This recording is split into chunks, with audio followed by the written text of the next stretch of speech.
Yeah, it's what you think it is. The United States is seemingly undergoing an attack from an autocratic attempted takeover and dismantling of the democracy as we know it. And let me explain to you what I think is going on. Let me get a sip first.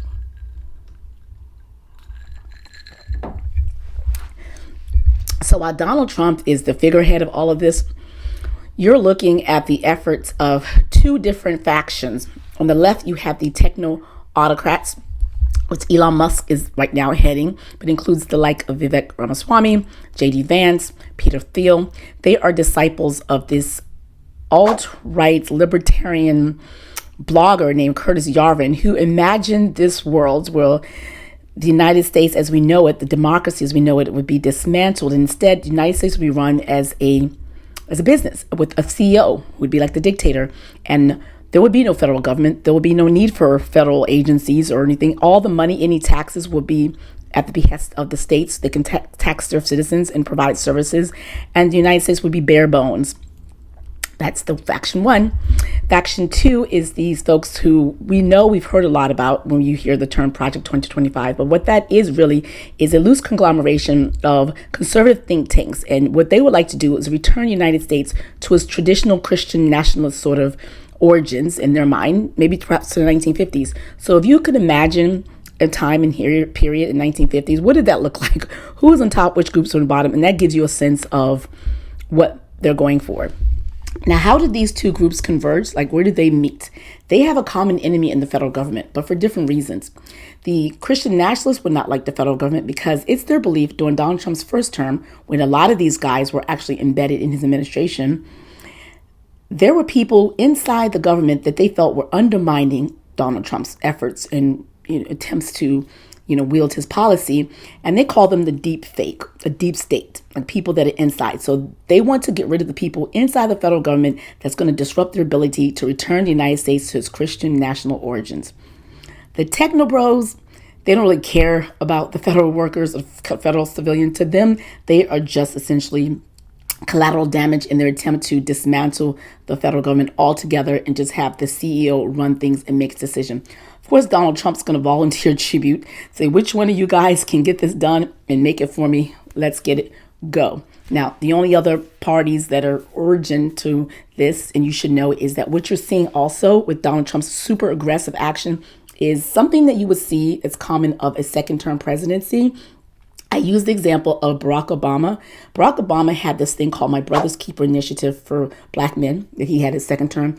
His Attorney General, Eric Holder, had an initiative to examine whether or not school systems were disproportionately punishing Black school children for the same offenses compared to white students. So those type of initiatives, had Barack Obama had them first term, he may not have been able to secure himself a second term. So they usually play it safe. So while, as I've said before in my videos, if you watch my account, I've been doing this since September, trying to warn people. Every single thing that Donald Trump has done this past few weeks, all the initiatives, all the orders, removing us from the Paris Climate Accord, removing us from the World Health Organization, scaling back DEI, scaling back regulations, all these things he did his first term, but he did it over the course of several years and not as aggressively because that was his first term. So second term, most presidents go balls for walls. And so that's what you have going on. And the other added thing is that Donald Trump seemingly believes he has a mandate to rule because he won all of the swing states in the United States. He also won, theoretically, the House and the Senate in Congress. They're both majority Republican. And he has a 6-3 conservative to liberal leaning in the Supreme Court. So what we call a trifecta. With the trifecta, with the second term, this could be expected that Donald Trump would go all out like this. So that's what you have going on. I just wanted to side note to say, irrespective, just to correct the record, that even though it looks like he has the trifecta, he remains the only president in history to never have a 50% approval rating. His inauguration had the lowest turnout in the history of since they've been doing these actually public inaugurations. He also did not get more than 50% of the popular vote, and he won by the slimmest majority compared to the last 5 people that won the popular vote in the United States presidential election. His approval rating also is a net negative 1% and is he even beat out his last low approval rate. And finally, while he did sweep the swing states, His margin of victory in each of those swing states was so slim. And you think about the fact that the people who voted for Donald Trump represent 22.4% of the United States population. Now, while it's true, not everyone could vote, like kids, felons, that's still a small fraction of people that are giving us what we have today. And that also tells you the slim majority by which he won in those swing states. There have been 90 million people to sit out, including leftists, one-issue protest voters, and he was able to siphon off a significant number of people from not normally don't vote for him, and we'll talk about that later. And that is why we have what we have today. But that also tells you that by no means in any way should he be thinking that he has a mandate and what he's doing is approvable. And so the protests you may or may not be seeing, because there's been suppression of it, it's because he's very unpopular. He's unpopular then, he was unpopular now, and he's going to be unpopular. His legacy and history is not going to be kindly on him, or none of the people who supported him or voted for him, or the folks who know better who propped him up, including members of Congress that are Republican and all these techno bros who know that he's inept, doesn't know what he's doing, but he's willing to be a useful idiot for their agenda of the techno bros who have this idealist ways. So what's next? Now, clearly, if they were to tell the people who voted for them that their goal is to turn the United States into a monarchy or a Christian nationalist nation where they oppress all people of color, all marginalized folks, that wouldn't be popular. And you know that wouldn't be popular because a lot of times when we on the left try to warn the MAGAs and would-be Donald Trump voters that Project 2025 is a dangerous agenda, they would say, no, it's not Donald Trump, it's not. The fact that they were adamant that it was not means that it's not a popular agenda, and that's not what they signed up for. So how do you get them to sign up and vote for you? And by the way, that's also part of Curtis Yarvin's writings and teachings, is that once you implant this CEO figure life using legal means, at that point, you just go forever and just don't worry about the laws. You just do whatever you need to do to dismantle it, disrupt it, tear it down, break down everything, dismantle everything, because it's inefficient, it's wasteful, and it's not really great for business. As you all know, businesses and government service cannot work in hand, because the interest of the public service, the interest of the government, is to work for the interest of the people, the public, their needs. That doesn't always align with the pecuniary, just strictly monetary interests of businesses. So that's a dumb model.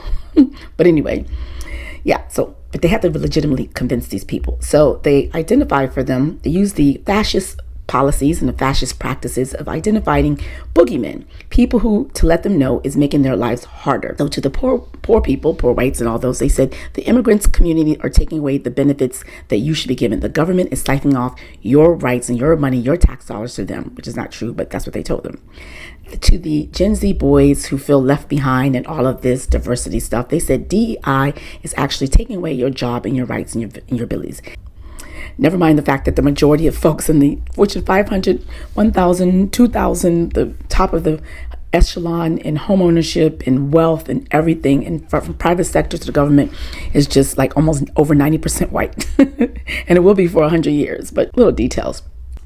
Then you get the religious people by telling them these trans folks who represent less than 1% of the U.S. population are the ones that are degrading, degenerating, and contributing to the end of your traditional values as you know it. Now, we all know, like I said, the trans community is less than 1% of the population. The DI initiatives is like less than 5%. And then the immigrant population, 3.5% of the population. And the federal workers, 2% of the population. So they're attacking folks that represent the marginalized and the least in our culture and society, and getting votes based on the attack on them. And there were a couple of issues they threw in to get the libertarian votes. They said Donald Trump is the only president to have never had any wars, and he's going to keep us out of the wars. And around the same time, we know that because of global inflation and inflation in the United States, they can tack on the fact that food prices, housing prices, and everything, gas, everything was super high, and they can say, we're going to get your prices down. As we already know, after Donald Trump was named Time Person of the Year, there was an interview in December where he infamously said that he doesn't think it's going to be as quick and easy to bring prices down as he said and promised on the campaign trail, but he'd already won the election. So as he said before, I don't care about you, I just care about your votes. And they also, with the libertarians, we know the guy's been in office and he's tried to say he's going to take Greenland, maybe by force. He's going to take Panama, maybe by force. He's going to commandeer Canada as the 51st state, and he's going to take over Gaza. And you can't take over a sovereign, independent region like that doesn't ask to be taken over by military force. Oh well, for the isolationist libertarian wing of the MAGA. Again, he doesn't care about you. He just cares about your votes. So now that he's in power, he's doing all these things aggressively. What's the power play, and what does it mean about this aggressive take? Hyper-aggressive activities this past 2 weeks that we see as really super cruel, draconian, aggressive, and hostile. It's because both factions, the techno-authoritarians and the Christian nationalists, are what we call ideologues. Their thinking is very, not only extreme, but it doesn't leave room for foresight, for nuance, for compromise, acknowledgement of things like the humanity of the children and families that would be uprooted if they just remove them and take them to a country they've never been before. The patience to know that what's better to do is take a scalpel approach to cutting government, because there are a lot of government functions that actually is beneficial even for the ideologues' lives themselves. So imagine you are cutting, draconically asking FAA air traffic controllers to leave their jobs while we have a dearth of them. We had an accident. You're asking medical professionals to leave a place where we don't have enough nurses or doctors to care for veterans at the VA hospital. You're looking at Social Security that have huge backlogs and people need those services met, people in the constituents. So you're not looking and considering the actual needs of the community because you're so wedded to your ideologue. People have said to me, they don't care, they're doing whatever they want, they're not fearful of the law, they're being unlawful, and they don't think that they can be stopped and there's nothing can stop them. And so my response to those people is that is not true, because while they do want to change America for whatever it is, they all still believe in, for the most part, in government. They believe in a civil society for the most part, because with the breakdown of civil society or structure, they're not dumb. They know that then everything that they own, their property, can be taken over. Let the criminals and all the people in the gun run rampant in the streets. They don't want that. They know civil society is important. Because they know that those things are essential, they are going to keep essential functions, and they know that they can't dismantle judiciary. It's their hope that I believe that they are well aware that, like I mentioned before, the Obama, Biden, Clinton, even George Bush or Ronald Reagan or even Donald Trump judges are less likely to rubber stamp and approve their unconstitutional, unlawful taking. A lot of the things they've done, almost every single thing they've done, they violated the Administrative Procedure Act, which is an act that was put in place in Congress in the 1950s, essentially, that requires executive agencies to act with forethought and act only after doing research, taking data, taking analysis, reviewing the record, viewing experts, taking public opinion before they do anything that's disruptive. All of these things that they've done is only based on promoting one man's ideology or political agenda, and that cannot be the basis of active action as from the executive. So they can't. So all the things they've done violate the APA, and every single lawsuit that I've monitored, every single one state that there's a violation of Administrative Procedure Act. So they know because they don't do the APA, they'll lose. Because the Project 2025 people from this faction, they've been there before. The techno bros, this is new to them. A lot of them came from private sector. That's why you had Scott Bessent just telling Elon Musk, go ahead and have at it without even following the proper procedure. Because he probably just didn't know. A lot of people in Donald Trump's cabinets never worked before in the government, but looking at the actions and the statements and things that what Sean Duffy, the Real World cast member, TV host as Department of Treasury during all these accidents, Homeland Security Barbie running around just trying to look cute in her outfit. She doesn't know what she's doing. It's Pete Hegseth just making bad decisions, not really knowing what he's doing. And when we get these other folks in here, Kash Patel and Pam Bondi, they don't know what they're doing. All they know is they're trying to exact revenge on behalf of Donald Trump and be very vindictive and cruel. Every accusation is confession for them. They say they're going to fight the weaponization. The first thing she gets in there is weaponize the government. I digress. Tulsi Gabbard's woefully unqualified. RFK Jr. woefully unqualified. They're just ramming down these picks down folks' nose and have the nerve to be concerned about DEI. But again, I digress. The game is they're just hopeful, and they know that at the bottom, the stuff they're doing is not constitutional, and they know that they have to adhere to orders. And for those people who say that they won't listen to the orders, they are. So they've done consent orders, been agreeing. They know. They're just hoping that when it gets to the appellate court level, perhaps, or maybe to the Supreme Court, that the 6-3 majority will yield to them and say, no, you can do what you want. And I believe firmly that's not going to happen. I've been reading the Supreme Court decisions. I can't trust Justice Thomas or Justice Samuel Alito to do what's right. And I barely can trust Neil Gorsuch. But I think Amy Coney Barrett, I know she gave up Roe v. Wade, and she gave up affirmative action, and she gave up immunity. I think Chief Justice Roberts will side with the left-leaning folks to stop a lot of these crazy overreaches. And I really do believe it just take 3 losses, like 3 of these cases to go up and get batted down, for the writing to be on the wall, like, okay, this ain't going to happen. This ain't going to stick. Let me slow down. I think at that point it's going to slow down. And especially as we get people returned back to their jobs, when we get the funding returned, when we get the departments back up, when we get the websites back up, the reversals up, all the things that we were challenging in court, all of them returned back. When all those things happen, Donald Trump said, all right, he'll slow down. But by then, what I'm hoping, if Americans have great memory, they would remember this, and during any special election and during the midterm, they vote for the Democrats, even if they've never voted for a Democrat, because that's the only way we're going to get rid of this guy, because who knows when he's going to amp up again, and we don't know what they have up against our sleeve. And yeah, so that's ideally what would happen. But anyway, so we have 5 parties that's going to do this, and you are part of it. So who are the 5 parties? Number 1 is you. You can call your representative.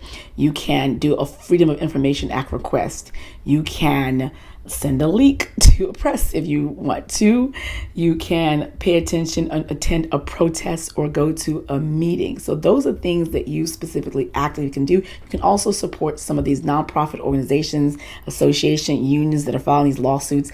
Sign up for their website, get their media alerts and their trackers, donate to them. When there's a call to action, when they say we need public comment on this issue so we can help build a record to support this or to oppose this, you need to be like, all right, I'm on it, and do your part. So those are things that you can do specifically. Now, the other part of this is we already seen the litigation. If you watch my account, I've been giving a blow by blow every single time we have a win, every single time there's a lawsuit, and we know that the litigation is working to roll back all this aggressive overreach from Donald Trump. We also know legislatively, while it seems like the Democrats not around, they're playing it cool. They've introduced legislation to kind of stop Doge, and they've asked for a litigation investigation. They've been trying to get Elon Musk in front of them, and it's slow coming, limited because of they don't have the majority, but that's where you come and play again, is that not only should you vote in any special election or vote overwhelming, your job is to let those people who are agnostic, meaning that they're not paying attention to this, make them aware of what's going on. Let them know. And 90 million people, we just need some of those 90 million people to show up, even in red states, because they can flip, we can end all this nightmare. So that is the legislation angle from it. And then also the Democrats can also not just launch an investigation, not just use their leverage that they have, because Republicans have essentially like wasted all their political capital trying to get their cabinet members, Donald Trump's cabinet members, through the door. And so Democrats can leverage more, because they still need to pass legislation. They can't go back to their constituents and say they didn't get these funding for their roads to get all these things done and crawl. So they need Democrats. So Democrats going to be able to yield some power and soonly. And they also have this thing called filibuster, where they can kind of stop some of the rules in the Senate and in the House. Anyway, so that's the stuff that the legislation. And then on the other side, we have the media. So that's people like me, the independent journalists. I've been dropping the links to where you can go send an anonymous tip. Sharing people, letting people know where folks are gathering and protest, letting people my job here is to encourage you to be a sound voice or reason of like hope, because I'm keeping track of the cases and the wins. And so it's another place. And besides me, there's other places just giving you information, give you insight, and it's independent, because I feel like a lot of the corporate media has been brought out, if you ask me. Independent journalists also have a place. So it's you, it's the legislation, and then the 5th one is the states. The states attorneys generals filed lawsuit to stop the freezing, to unfreeze their money. So we have that. We also have the states have the ability, if to the extent that anyone of Donald Trump's administration violates a state law in the process of carrying out Donald Trump's agenda, the states can actually launch an investigation, indict, prosecute, and jail Donald Trump's. And we already know, because I always tell this, Mark Meadows, Donald Trump's chief of staff, is currently facing jail time in Georgia, and he cannot be pardoned because Donald Trump can only pardon people for federal offenses, not for state offenses. That's why Donald Trump himself is a criminal felon in the state of New York, because he was indicted, prosecuted, convicted, and sentenced. Even though it's suspended, the fact of the matter is he cannot pardon himself, and that's those state judges in the state jurisdiction, the state attorney generals are really big in this resistance. So those are 5 factors. Now, what I'm going to do is another video. I'm going to put this in my private community because not everything can be said publicly. So if you're a member of my TikTok private community, my Substack, my paid, which is paid, or my membership, you can get this video. So on that video, I'm going to share how I think this is going to go out, like the actual play-by-play, the playbook, not just what we can do and who's involved. This is just who's involved, but essentially how it's going to work, how I see it panning out, me personally, from my insight. And for those who don't know, I'm a former regulatory attorney, 2 law degrees, one from Catholic University, where Judge Colleen Cotelli, who's district court, who's done a lot of decisions in this case, she went there. Georgetown Law School. I taught at Georgetown Law School for a second. I have instructed at University of Maryland School of Journalism. I've guest lectured at Penn State School of Technology. I've spoken on panels at Yale. I've written a Supreme Court brief. I've written some legislation. I've lobbied. I've been part of a trade organization. I've presented papers at the National Press Club.